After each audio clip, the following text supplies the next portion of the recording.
Di ko na alam kung ano ang patutunguhan.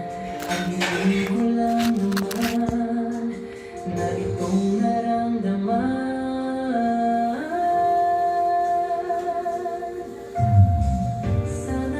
Sana naman ay mapagbigyan na at nang mapakinggan ang tibok ng puso kong sa'yo alam.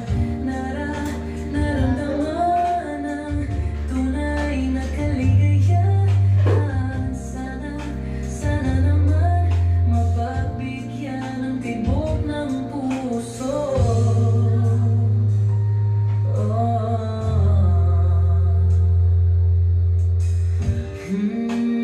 Ngunit biglang katahimikan, wala namang matandaan na nasabi baka sakaling